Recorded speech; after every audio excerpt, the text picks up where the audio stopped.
The heartbroken family of fallen police officer Joseph Santana speaking out after learning the gang member accused of shooting Santana and Corporal Michael Padres was let off easy by the Los Angeles District Attorney George Gascon. Just letting all these criminals out, and they just keep doing one crime after the other. And that guy should have been in jail. If he wouldn't have been out, my son and the other officer would still be here. Now we're just left here to suffer because they're never coming back. To everyone else, this is just a news story, but to us, this is real life.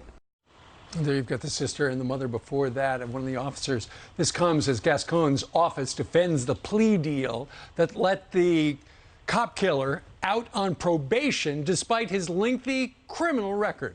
Wow, L.A. County Association of Deputy DA and Deputy DA as Vice President Eric Siddall joins us now to react. Eric, you see the pain and you think it's terrible, but it's also preventable. Are people getting the wake-up call? I think they are. You know, Officer Santana's mother is exactly right. This is a guy who should never have been out of state prison. He had a strike, and the minimum legal sentence he should have received was 32 months.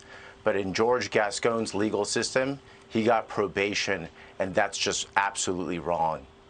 So Gascon, when he took office, he issued this special directive 2008, and it says any prior strikes will not be used for sentencing and shall be dismissed. You can plead no contest and receive a lighter sentence, and that's exactly what happened here. Usually you get probation the first time, but this guy had already been in prison or in jail twice before, and the third time he gets probation. And you hear these interviews with the people behind bars, and they say, thank goodness Gascon is in office because we can beat the system.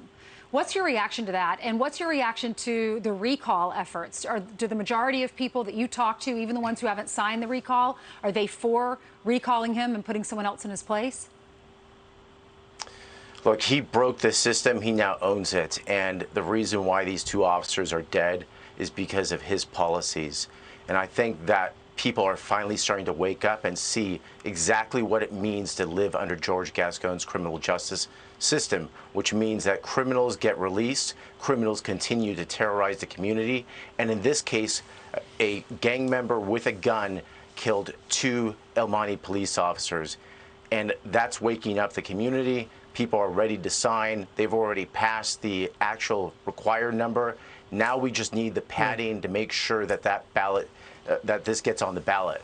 All right. And Eric, regarding this cop killer, Gascon's office said, quote, the sentence he received in the firearm case was consistent with case resolutions for this type of offense, given his criminal history and the nature of the offense. At the time, the court sentenced him, Mr. Flores, did not have a documented history of violence. But you know what, Eric? He had a history of criminality.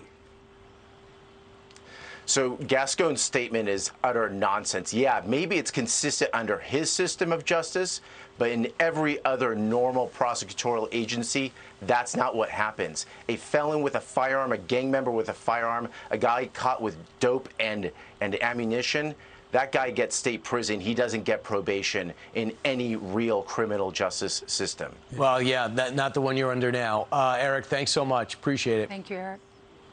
Okay, thank you. I'm Steve Ducey. I'm Brian Kilmeade. And I'm Ainsley Earhart. And click here to subscribe to the Fox News YouTube page to catch our hottest interviews and most compelling analysis.